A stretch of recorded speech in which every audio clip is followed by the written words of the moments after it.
preguntábamos al señor ministro, buen amigo de esta casa, el señor economista Carlos de la Torre, ministro de Finanzas, si está cómodo en la función. ¿Cómodo en el puesto, señor ministro? Bueno, muy buenos días con todas y todos nuestros oyentes. Diego, buenos días. Efectivamente, como le manifestaba, sí siento comodidad en el puesto, pero como también le indicaba, es porque he tenido la preparación que me permite enfrentar todos los problemas inherentes a esta cartera de Estado, teniendo claro hacia dónde ir. No sé si usted recuerda que alguna vez le vaticiné que sería ministro de Finanzas. Por supuesto. Y no solo usted, no sé qué información ha circulado o qué percepción, pero sí fue el caso. Usted va a ser ministro de Finanzas, no me equivoqué. Y vea cómo me preparó, señor ministro. He leído todo esto sobre economía, tus papeles, para estar preparado. Bienvenido. Estamos dialogando con el señor economista Carlos de la Torre, ministro de Finanzas.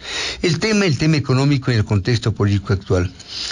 ¿En qué medida, señor ministro, el enfrentamiento político que vive el país, manchado por el pecado de la corrupción, perturba la solución del problema económico? Comencemos por ahí. Ya.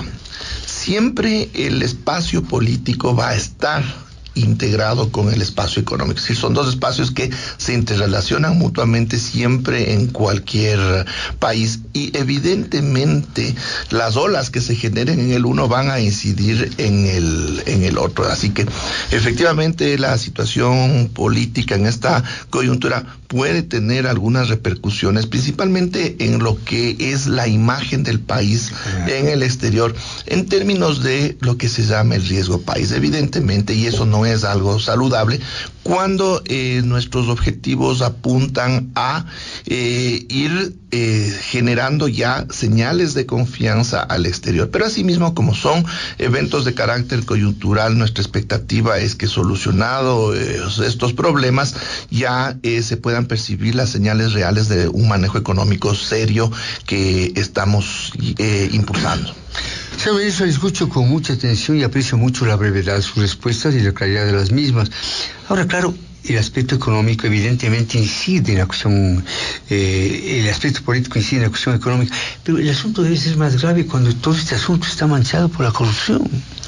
Bueno, sin duda la corrupción es un elemento que genera percepciones muy negativas, no solo del manejo económico, sino también en el ámbito político, aquí en cualquier lugar. Así que efectivamente es un factor adicional que complica el escenario, y esperamos asimismo que ya se aclaren todos aquellos puntos oscuros en relación al tema de la corrupción para ya poder salir adelante. ¿No cree que están debidamente aclarados, señor ministro? Hay tanta prueba, sí, nos faltan las facturas, pero hay tanta prueba, señor ministro. Bueno, eso dejémoslo ya al espacio de la justicia, como ha indicado el presidente Lenín Moreno, es decir, cada función tiene sus responsabilidades, y esta es ya una responsabilidad de otro espacio dentro del manejo del Estado, ¿no? No, y me parece que su señalamiento es muy aceptable y atendible. Señor ministro, en la portada del último número de la revista Vistazo se destaca este titular: La cruda verdad. Lenín Moreno revela las cifras ocultas de la herencia, entre comillas, 2 puntos. La deuda no es de 28.000 millones, en cifras redondas, millones de dólares, sino de 58.000 millones de dólares. Le pregunto, ¿cómo pudo ocurrir este ocultamiento? Bueno, de 28.000 millones a 58. Pregunta, ¿cómo pudo suceder este ocultamiento, señor ministro? Bueno, hay varios elementos de carácter técnico también que pueden permitir entendernos cómo se manejan también las cifras. Es decir, cuando hablamos de los 58.000 millones, estamos hablando de la totalidad de los pasivos o de las obligaciones del Estado, que tienen varios tramos que obedecen a diferentes lógicas técnicas y económicas. Un primer tramo que podríamos ubicarlo dentro del espacio puramente financiero es lo que se conoce como deuda pública. Y ahí, efectivamente, en términos consolidados, hablamos de un 28% del PIB, pero no son las únicas obligaciones del Estado.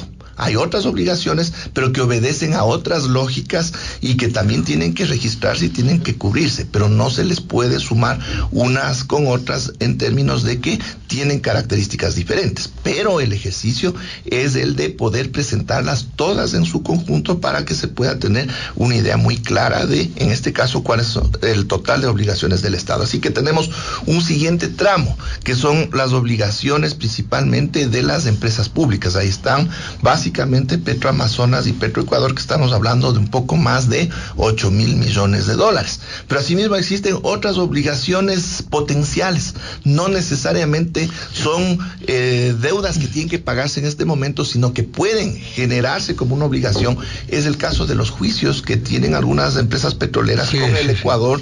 Tenemos el caso también de la deuda del Ministerio de Economía y Finanzas con el IES, hasta que se aclare, se define exactamente, están como en un stand-by. Entonces hay que considerarlas, hay que tomar en cuenta, porque eventualmente se van a convertir en obligaciones y habrá que honrar esas obligaciones. Así que eso también tiene que incluirse en esta definición completa de esos pasivos del Estado. Y ahí es cuando alcanzamos esta cifra de los 58,000 millones. Don Carlos, pero más allá de su explicación muy profesional, ¿no es cierto?, técnica, a veces, ahora que nadie nos oye, hubo un afán de ocultamiento, se maquillaron las cifras. Lo que se puede decir es que hubo un afán de enfatizar ciertas cifras sin entrar en el detalle o la contrastación con otras cifras, porque muchas de estas cifras que yo estoy comentando están en diversos balances, están en diversos medios que han sido públicos, están en los balances de las petroleras fundamentalmente. Ciertamente hay algunos números por ahí que no necesariamente son públicos, pero eso obedece también a otras razones. Por ejemplo, el tema de diversos contratos que se ha tenido con empresas petroleras de varios países, en este caso de China, por definiciones contractuales no pueden ser públicos, pero no por una situación de ocultamiento de cifras al público, sino que por las características o por las ventajas que pueden darle los contratos al Ecuador, que no necesariamente son las mismas que esas empresas dan a otros países.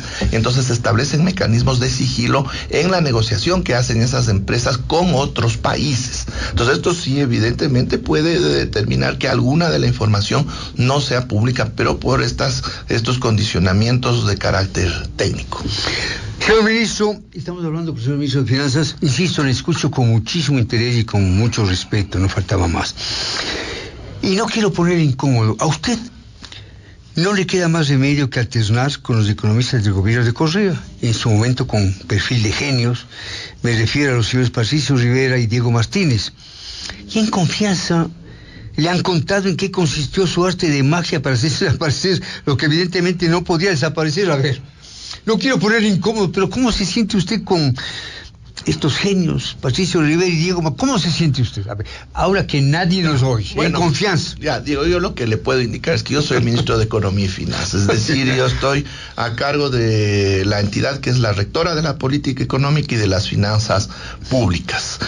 Si bien estos dos funcionarios tienen su papel determinado, en el caso del economista Rivera como consejero del presidente y el economista Martínez en la Junta de Política y Regulación Monetaria y Financiera, yo soy quien es el responsable y está a cargo de las finanzas públicas de la política. Hay química entre ustedes. ¿Se toleran? ¿Se caen bien? Digo, yo le puedo comentar, hay una relación personal con ellos, así como con muchos otros economistas, inclusive, como ya he manifestado, inclusive economistas de la oposición, muchos de los analistas con quienes nos hemos encontrado acá, y mi relación es absolutamente cordial con absolutamente todos. ¿Por qué? Porque en algún momento en la vida nos encontramos algunos como profesores míos, otros como compañeros, colegas, y muchos como mis estudiantes. Entonces, desde esa perspectiva, yo creo que las relaciones son buenas y son importantes. Es importante que sean buenas estas relaciones. Pues eso habla de su economía. Usted es hombre de bien, es hombre cordial, ¿no? Sí, esto habla de su economía. Pero ¿cómo es que el presidente Moreno los integró a Patricio Rivera y Diego Martínez a su equipo de trabajo y los mantiene todavía allí frente, pues, digamos, a una especie de reclamo general? Bueno, eso yo ya no le puedo responder. Es una definición que la ha tomado el presidente. Él tendrá sus razones y el espacio... Pero usted le habrá preguntado, me imagino, ¿no?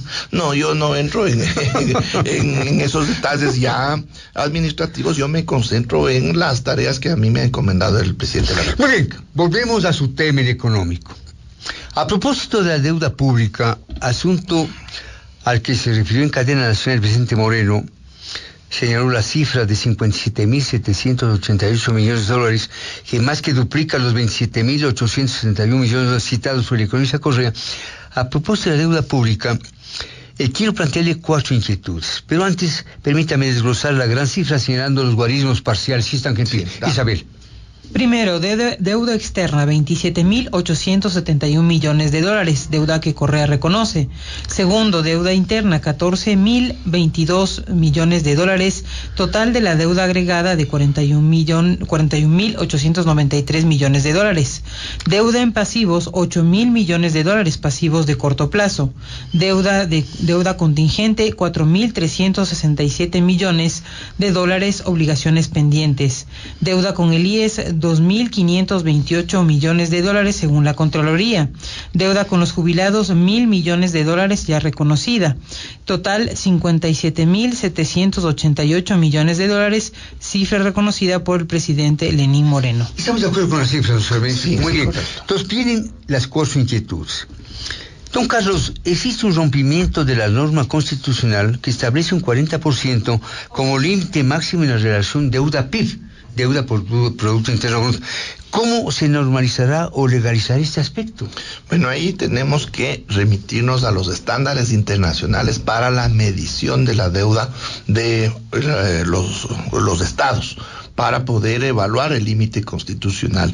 Y los estándares internacionales que están definidos en manuales que inclusive son publicados y actualizados por los organismos multilaterales, para ellos la deuda es la deuda que tiene un Estado con terceros. Entonces, esto nos remite a lo que acá nosotros establecemos como la deuda consolidada.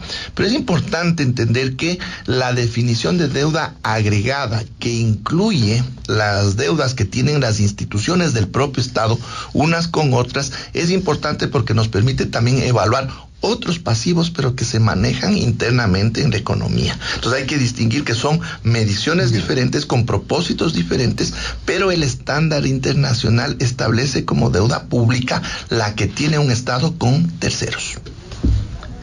¿Y nuestra deuda supera el 40%? No, la que es con terceros es la que está bordeando el 30%, es la que se calcula de acuerdo a estándar internacional. 55%, señor ministro. Pero ahí es cuando entramos en todo este espacio más amplio de las obligaciones del Estado. Entonces, efectivamente, el conjunto de obligaciones del Estado alcanza los 58.000 millones de dólares.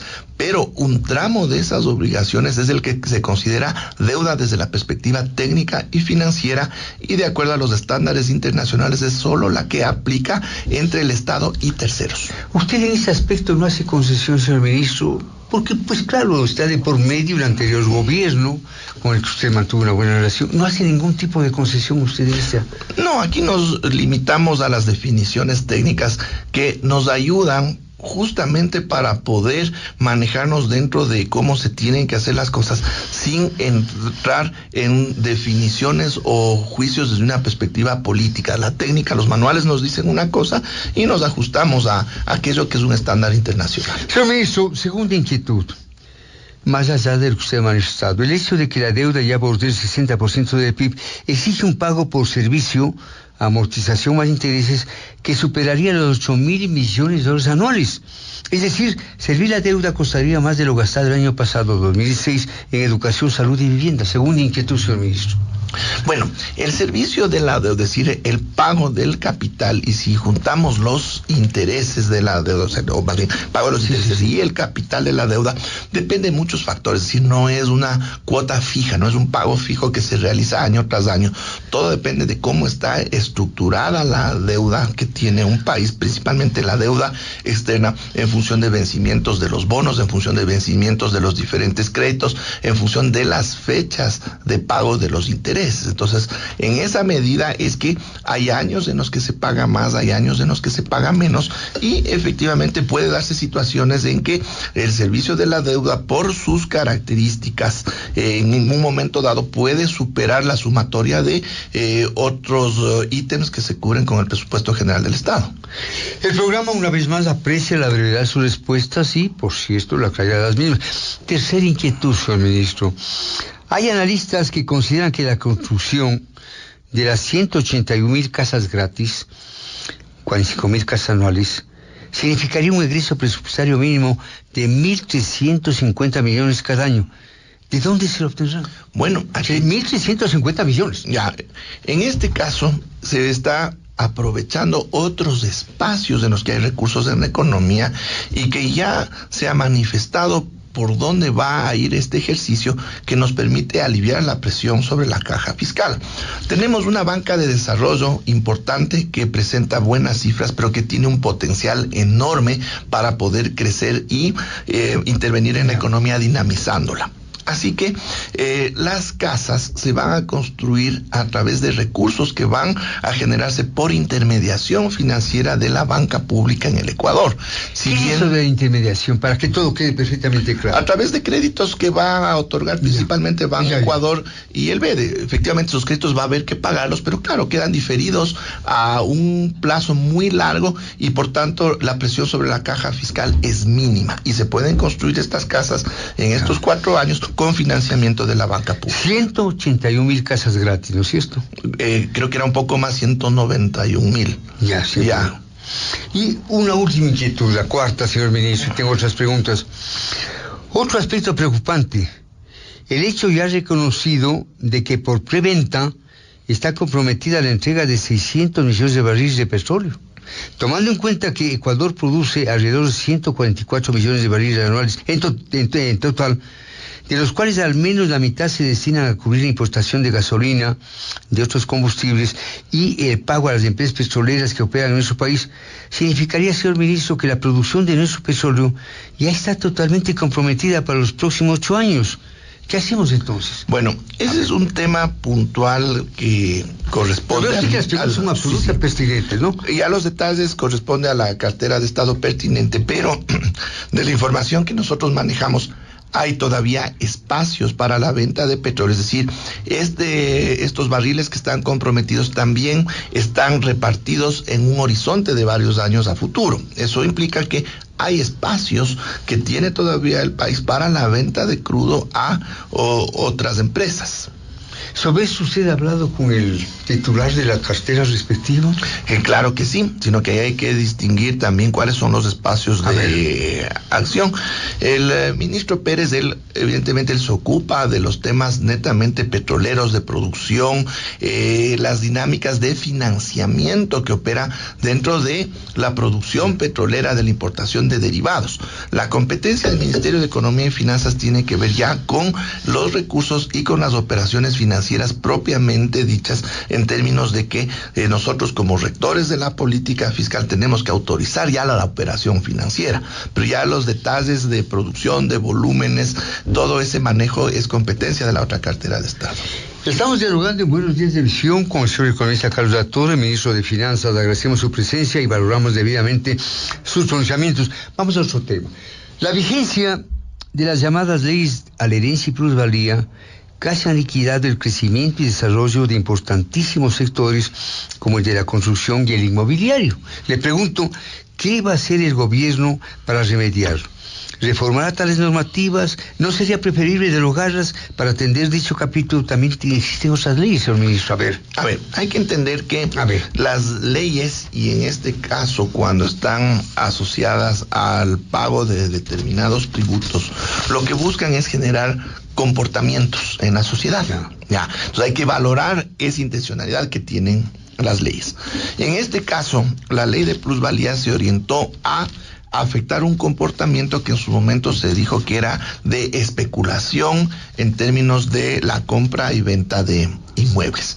Pero ¿qué es lo que sucede en los hechos?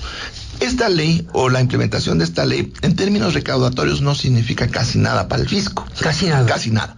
Y en términos de el cambio de comportamiento que se procuraba en función de cómo fue diseñada, más bien lo que ha generado son expectativas negativas en el sector de la construcción, independientemente de que esas expectativas correspondan o no a lo que establece la ley. Pero es un hecho. Hay expectativas negativas que de alguna manera han frenado un sector que fue muy dinámico en años anteriores, y que si volvemos a tener esa dinámica, esto nos va a ayudar muchísimo en apuntalar el crecimiento económico que es tan necesario ahora que estamos en una fase de recuperación que es bastante débil. Entonces, en ese sentido, ¿qué es lo que nos dice la lógica? Evidentemente, eliminemos esas expectativas negativas que pesan sobre este sector tan importante, procuremos que con eso se reactive su dinamismo y empuje al crecimiento económico del Ecuador. Entonces, ahí, ¿qué es lo que nos toca? Modificar aquellos elementos que generaron esas expectativas sin que necesariamente tenga que derogarse la ley, porque puede seguir siendo útil en términos de configurar el comportamiento que se quiere configurar en los agentes, pero con características que anulen las expectativas negativas. Señor ministro, en lo personal, como criterio personal, ¿usted es partidario de la reforma de la ley de plusvalía o de su derogatoria? Bueno, como le decía, en términos de mantener el concepto de generar ciertos comportamientos, basta con las reformas si es que estas pueden resolver el tema de las expectativas. Yo creo que solo con ajustes se puede eliminar este problema que no ha permitido que se dinamice la construcción. Le planteo otro tema. ¿Está total y definitivamente descartado la aplicación de un paquetazo económico? Fausto Herrera, el ministro de Finanzas, coincide con el expresidente Correa en que se estaría listando una medida económica en tal sentido. Ya. A ver, ¿qué es lo que he podido evaluar en estos últimos días en relación a un tema político que ha sacado a la luz el concepto del paquetazo? También a ciertas intervenciones de algunos expertos, de algunos analistas, que en la medida de que cuando se habla de acciones o medidas económicas, enseguida nos viene a la mente, quizás por ese recuerdo nefasto de otras épocas, del paquetazo, que no era sino la subida de los precios de los combustibles, de las tarifas de los servicios básicos, subida de impuestos, etcétera, que nos golpeaban al bolsillo a todos y principalmente a los más pobres. Pero eso obedecía también a una lógica, a un manejo económico particular que no es el de este gobierno ni es con el cual yo comulgo.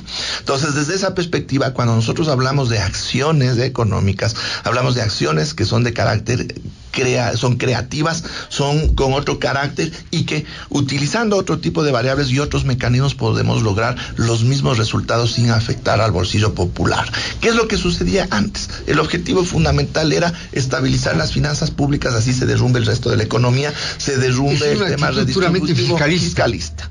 Pero si nosotros vamos a defender más bien al contrario, vamos a defender el tema redistributivo que siga avanzando, los logros sociales que se han alcanzado, se defiende la dinámica de la economía, existe otro grandísimo espacio en el que se pueden establecer acciones que evidentemente no van a tener efectos inmediatos en el manejo fiscal, los van a tener, pero con otra velocidad, pero con eso salvaguardamos la dinámica social y económica del país. O sea que ni por asomo un paquetazo. Ni por asomo un paquetazo, correcto. A propósito del tema, en Diario El Universo, del sábado 5 de agosto, página 5, hay una entrevista al señor economista Alberto Dajig, el vicepresidente del país. Sobre ese tema dice concretamente: de la crisis no se sale ni con paquetazo ni con una medida parche. Se sale con un programa completo, y la base es desmantelar un modelo absurdo económico que ha postrado a Ecuador, Venezuela, Brasil y Argentina. Le pregunto, ¿hay ese programa completo, señor ministro? Bueno, primero tendríamos que preguntarle al economista Dajig cuál es ese modelo absurdo, cuáles son esas características. Bueno, se refiere al modelo aplicado por el señor Correa. Bueno, pero ¿cuáles son las características fundamentales que habría que desmantelar? ¿Qué es lo que está malo? A ver, ahora por el otro lado, evidentemente hay un programa completo, sino que primeramente un programa completo no es un libro, un texto de muchas páginas que se entrega y se lo sigue al pie de la letra. Un programa económico completo implica que se tengan los lineamientos claros dentro de todos los espacios que abarca la política económica y su implementación, que es lo que evidentemente nosotros tenemos clarísimo, sino que no es que está publicado y que está en los stands de las librerías, y como le decía, apunta con una lógica muy distinta hacia la corrección de problemas coyunturales y estructurales de la economía, utilizando otro tipo de variables y no ese enfoque ortodoxo puramente fiscalista. Carlos, permítame por nombre Carlos y Diego, usted es un defensor a ultranza del modelo económico aplicado por Correa en estos 10 años. Vea los problemas que tiene ahora, los dolores de cabeza que tiene ahora, o no tiene dolores de cabeza. A ver, nosotros tenemos que distinguir varios niveles. Evidentemente, yo a través de intervenciones públicas era clarísimo que yo defendí los conceptos, los objetivos y en general cómo se orientó el modelo del presidente Correa. Bueno, ya entrando en detalle, toda obra humana va a tener errores, tiene cosas que no están funcionando muy bien. Y sí, algunos de esos errores, algunas de esas dificultades que presentó ese manejo económico en su momento, estamos viviéndolas ahora. Si nos toca corregir los resultados de posibles situaciones que no fueron manejadas de la mejor manera. Pero no podemos desconocer que tenía objetivos muy claros, que son los mismos que tenemos ahora, son objetivos fundamentalmente sociales, es decir, es un manejo de la economía en beneficio de los ecuatorianos, no del capital, no de las grandes empresas, sino de el ciudadano común y corriente. Entonces, desde esa perspectiva, ¿cómo puedo yo distanciarme o rechazar de un modelo que apuntaba a lo mismo que estamos haciendo ahora? Hay que tener en cuenta también que la economía es dinámica, los tiempos cambian. Ese modelo fue el adecuado en un momento en que la economía no tenía condiciones productivas, tenía problemas de diversa índole, no solo económicos, sino estructurales, en términos institucionales, inclusive, y políticos. Pero ¿qué es lo que ha sucedido? Con ese modelo se construyó una infraestructura productiva enorme. Tenemos ahí los proyectos hidroeléctricos, carreteras, puertos, aeropuertos, miles de becarios que regresan. ¿Qué es todo esto? Condiciones que ahora nos permiten entrar en una segunda fase donde tenemos que aprovechar todo lo que se construyó anteriormente. Entonces eso implica también que vamos a manejar otro tipo de instrumentos, pero en una lógica que tiene una secuencia intertemporal. Entonces sí, hay problemas que se generaron en ese modelo anterior, se generaron también por motivos exógenos que no dependieron del Ecuador, la caída de los precios del petróleo, la apreciación del dólar, y todo eso configura la problemática que enfrentamos ahora, que la vamos a corregir. 7 de la mañana con 58 minutos. Señor ministro, ¿cómo definiría usted el modelo económico aplicado por Correa? En 3 palabras, en 3 frases, el modelo económico. Bueno, es un modelo que fue orientado hacia la construcción de capacidades productivas y hacia perfeccionamiento de la redistribución en favor de conseguir una mejor situación de vida para los ecuatorianos, los más vulnerables, los más pobres. Pero no olvidemos que durante el gobierno de Sergio Correa, las grandes empresas de este país tuvieron las ganancias más fabulosas de toda su vida. Claro que sí, es un efecto secundario que no se podía evitar. Con esas cifras no es tan secundario que digamos, pues. Pero es secundario en la medida que no era el objetivo, pero era evidente que esto suceda cuando se incrementó la demanda agregada, se incrementó la clase media, 2 millones de ecuatorianos salieron de la pobreza y se volvieron consumidores cuando antes no lo eran. Evidentemente, ese iba a ser un resultado, ¿no? Estamos dialogando con el señor ministro de Finanzas. Señor ministro, 10,000 millones de dólares necesita el gobierno cada año para cubrir el déficit fiscal, pagar amortizaciones de deuda pública y para cumplir los objetivos del 2021. 10,000 millones de dólares. ¿De dónde pecatamea?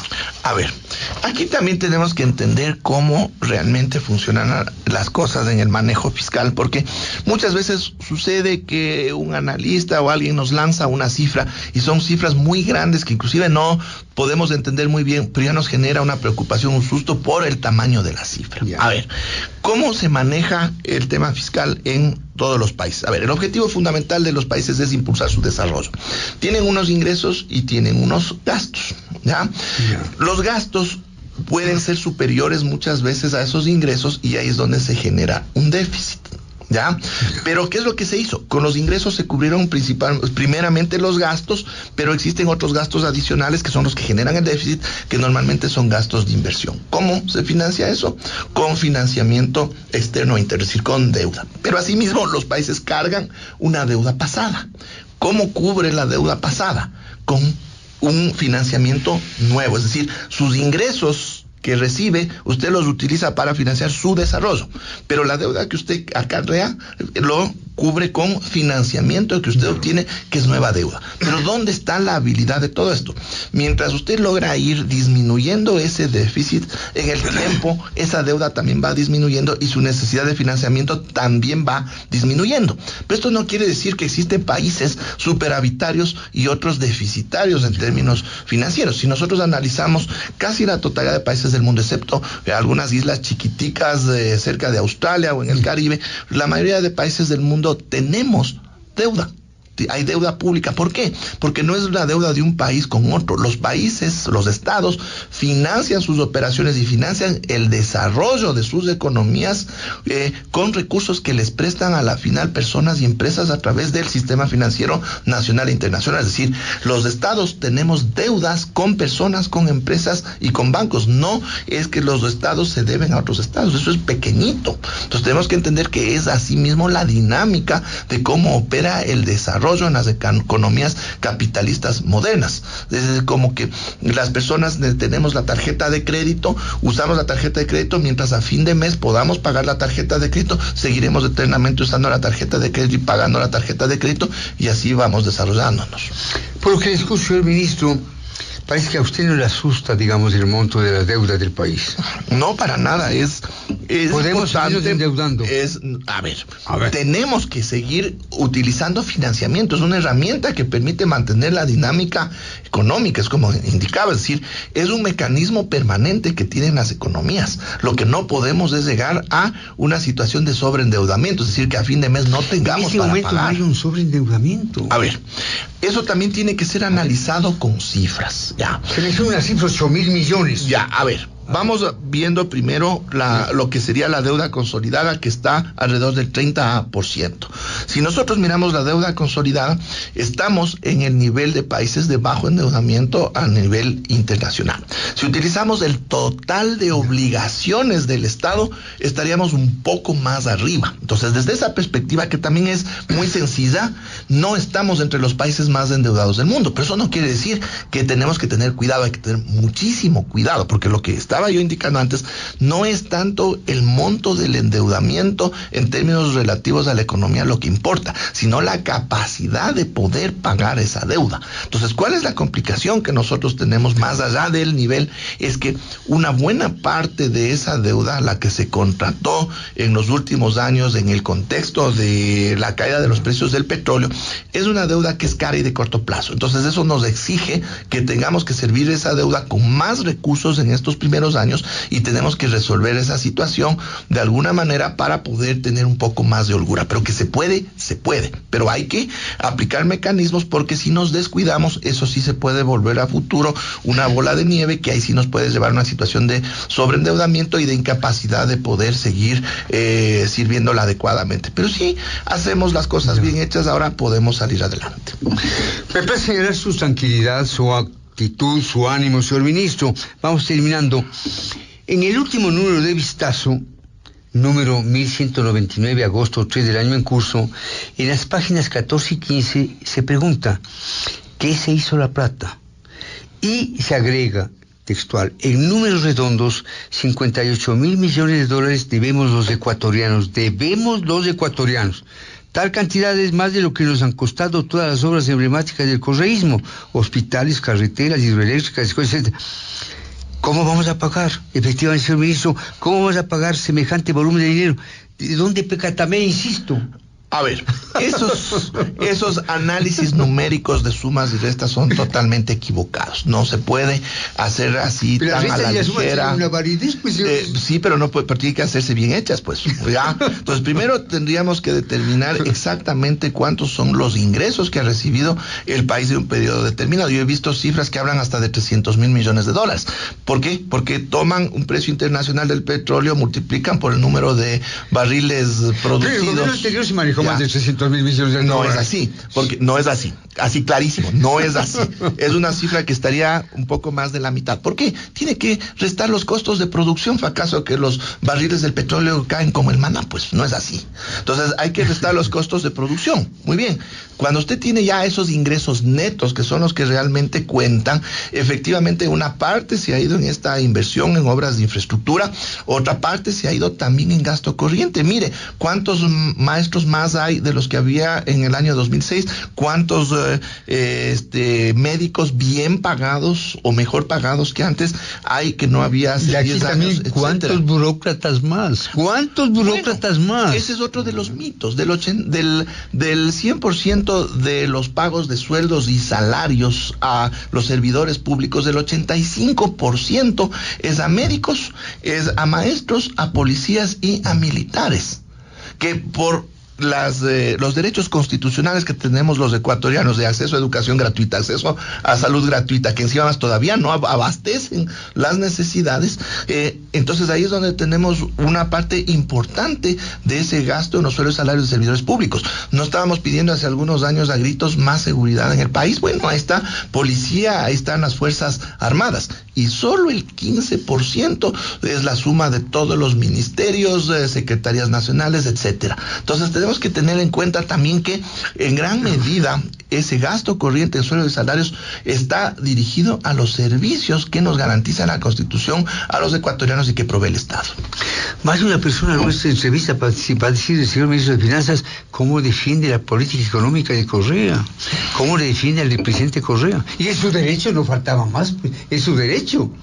A ver, yo lo que estoy defendiendo es un proceso que viene desde hace más de 10 años, desde el que yo ahora soy parte directa en una segunda fase, pero que se asienta sobre lineamientos que se establecieron anteriormente y sobre los cuales estamos construyendo nuevos elementos que nos van a permitir aprovechar todo lo anterior. Evidentemente tengo que estar de acuerdo con lo que se hizo antes, si no, no podría estar ocupando esta cartera de Estado, pues. Obviamente con los reparos y ciertas consideraciones, porque como le decía antes, escucho con mucho respeto, aunque discrepo en algunos aspectos. Una última cosa, señor ministro, y finalmente, ¿qué hacemos para recuperar el dinero destinado a los ecuatorianos? El dinero que nos han robado, para decirlo claramente, señor, ¿qué hacemos? A ver, ¿cómo recuperamos el dinero? Eso también vamos a tener que dejarle a las instancias competentes, ya será la justicia la que determine los mecanismos para recuperar esos recursos. Señor ministro, usted es un hombre de números, de cifras, bien enterado. ¿Cuánto nos robaron? Bueno, es muy difícil saber, porque como muchas veces se dice, nadie roba con facturas, pues para que podamos sumar y saber. Con mi comentario de esta mañana, nadie roba con facturas. Exactamente, ¿sabe? Entonces, determinar exactamente cuántos recursos fueron malversados es tremendamente difícil. Pero no malversados, nos robaron, señor ministro, robaron. Como quiera se nos llevaron. Es difícil medirlos, pero son importantes. Hay cifras a nivel mundial que hablan de centenas de millones de dólares. Y lo que no es un consuelo, ¿no? No es ningún consuelo. Entonces, una parte de eso corresponde a nuestro país, y sí, son trabas que impiden evidentemente que podamos avanzar más rápido y mejor. Es decir, son lastres que cargamos social y económicamente, evidentemente. Señor ministro, me he sentido muy a gusto con usted, y tengo que señalar que usted es un hombre de bien, un hombre correcto, un hombre transparente, y tiene sus puntos de vista con los que no necesariamente coincidimos. Su mensaje final. Bueno, yo lo que quiero transmitir a los ecuatorianos es que es importante conocer cuál es la situación en la que estamos, porque eso nos va a permitir tener un diagnóstico adecuado para encontrar las soluciones adecuadas. Y que aquí estamos precisamente para poder dar esas soluciones y salir adelante. Estamos en una situación compleja, eso no hay ninguna duda. ¿Podemos mencionar la palabra crisis? Es una forma de calificar la complejidad en la que estamos, sí, ¿ya? Pero dadas las condiciones también positivas que tiene nuestra economía y nuestra sociedad, tenemos por delante muchas posibilidades de salir victoriosos de esta situación, de salir adelante, y para eso estamos aquí. Estoy ocupando este cargo para buscar e implementar esas soluciones para que en el menor tiempo posible podamos ya decir que estamos en una economía en franco crecimiento económico. Señor ministro, que la suerte le acompañe, que el acierto le acompañe y que su gestión sea todo un éxito en beneficio de su ministerio, de usted, pero fundamentalmente del país. Así es. Mil gracias por estar en el programa. Muchas gracias, Diego. Muy buenos días.